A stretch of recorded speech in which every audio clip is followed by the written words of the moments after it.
YouTube disclaimer.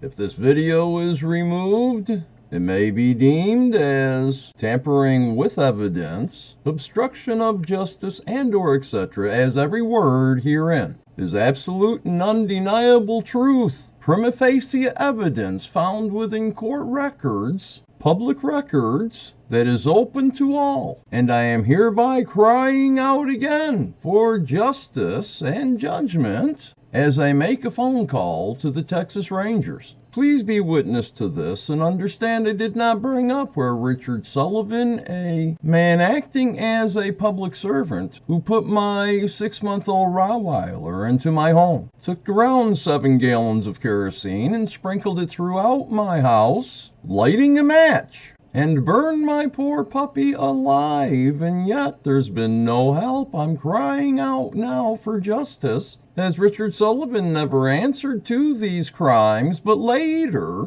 using your misappropriated tax dollars, my friends, with 9 other plaintiffs, misappropriating federal and public funds to file a known fraud into the 104th District Court, Taylor County, Texas, cause number 23075B, wherein the judge, as much as far as conflicts of interest goes, being a co-conspirator with many conspirators trying to defraud me, using your tax dollars to do it. So please listen to the phone call, and I will call again with the information I just gave to the Texas Rangers Public Corruption Unit. Let's cry out and get an investigation going on here, my friends. Texas Rangers Division. If you have an emergency, please hang up and dial 911. The Texas Rangers are a division within the Texas Department of Public Safety. The Rangers have lead investigative responsibility for major violent crimes, unsolved violent crimes, serial criminals, public corruption, public integrity offenses, and officer-involved shootings. Please listen to the following options carefully. Our office is located at 5805 North Summer Boulevard in Austin, Texas. You can also find us online at www.pds.texas.gov. To report suspicious terrorism or crime-related activity, please press 6. To repeat these menu options, please press 9. For further assistance, please...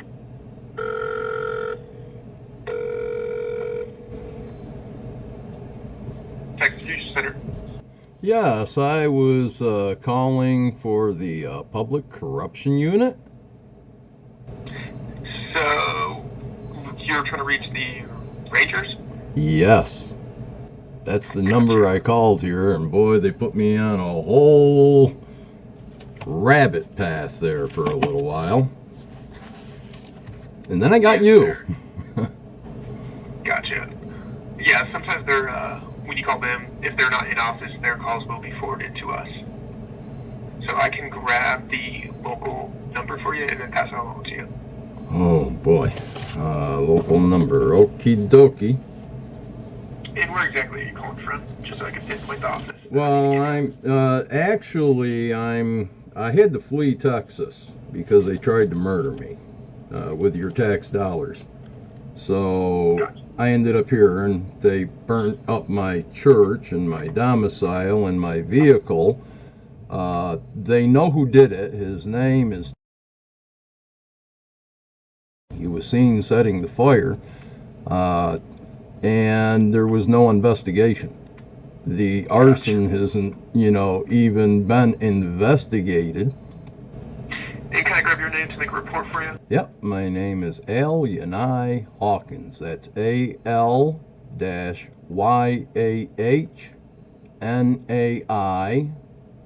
and then Hawkins. And to show that I'm not telling you a bunch of crapola, type in all capital letters into a search bar Genesis 2 with the Roman numeral II, Genesis 2 Church. It was located at 9486 County Road 254, Clyde, Clyde, Texas 79510. Now, the fire took place between August 26th and I would say September 10th of 2016. At the time, I had been kidnapped with your tax dollars. I was being tortured. I was starved for 44 days before I got rescued. Gotcha. And it was a conspiracy with a man named John Weeks. And hopefully you're recording all this. Yes, sir. I'm making a report right now. Okay. And his name is John Weeks. He was a elected official, a circuit district judge of the 42nd District Court over Taylor, Callahan, and Coleman counties. I wrote him a bill, which I said I would have to do in one of the filings if he desired to do away with my rights or to obstruct justice or any of his normal tricks, and I would bill him for it. So I did. And I sent it by registered mail. It was also sealed by the United States Postal Service. They put their stamp on there, the time seal. I sent it to him. Instead of him going ahead, it was a negotiable contract, a negotiable bill where I billed him for over $1 million.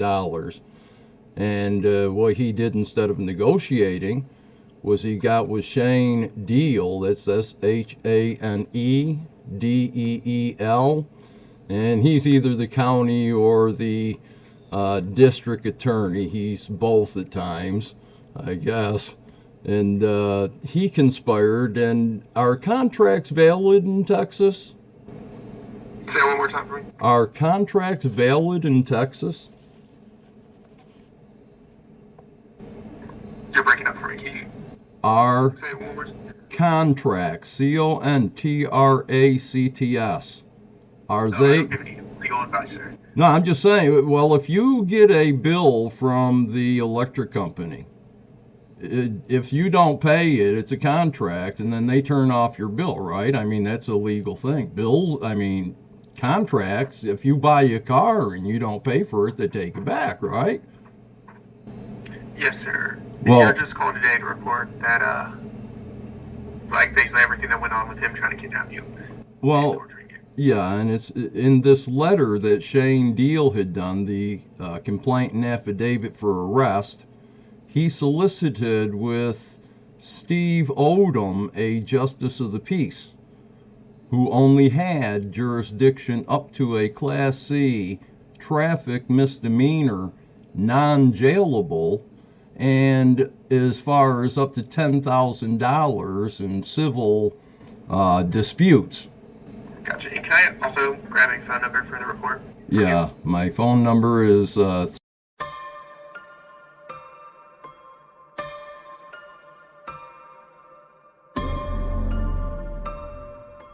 But the reason that this criminal complaint was filed, it says the letter dated July 18th, 2016 contained a large amount of nonsense regarding contracts, common law, and Hawkins's declaration that I am a man.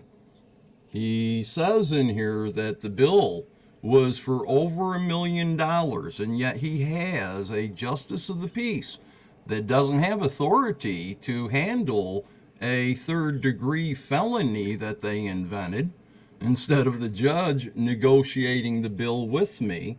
So what the Steve Odom did, the justice of the peace he was acting as, he wrote a warrant for my arrest for a third-degree felony, and he only had jurisdiction up to $10,000 in civil controversy, but they put a $30,000 bond on me, and then they kidnapped me, and they put me in solitary confinement after keeping me in their little observation cage there for I don't know how many days with just my underwear and my socks with a pair of sandals that they provided. They took me from Taylor County to Shackelford County in my underwear and my socks. On the way there, they had my wallet, which they did not itemize. And the sheriff, not the sheriff, but a deputy there, used part of my money to buy donuts for the jailers that were to watch over me. When I got my wallet back, it was missing around $500, and they told me if I didn't stop complaining, they'd throw me back in jail. But, I mean, this needs to be investigated, and this is only what just occurred here recently. What started it all, my friend, was back in 1987.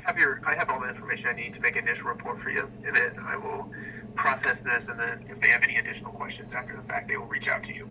Okie dokie, it sounds great. Who do I call to see if y'all do anything? Because I've not had anybody even acknowledge. The report and pass it along to investigators, and then what they do with it at that point is completely out of my hands. So there's no number I can call to find out, or any kind of number you're going to put on that report that I can contact them and say it's this report? Or... No, sir, that's beyond.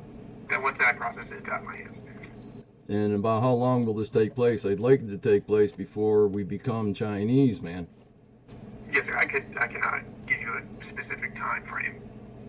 Like I said, once I process it and pass it along, then it is completely out of my hands at that point. All right, but the thing is, the most important thing is the fire, the federal hate crime. They burned up my church. If they have to reach out to you at that point, and they'll ask you additional questions. Okay, all right. Yes, sir. Thank you for making a report. Thank you kindly. And what was your name? Nate. Nate. Thank you, Nate. Bye. Yes, sir. Thank you.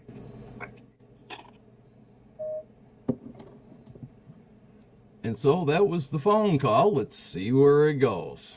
Oh, and please do note the links to the sheriff that I did call to report these heinous criminal acts by public servants, and they've never said anything. Maybe they're all part of it. So please do share this. Help me cry out for justice and judgment, and pray the Texas Rangers will ride again.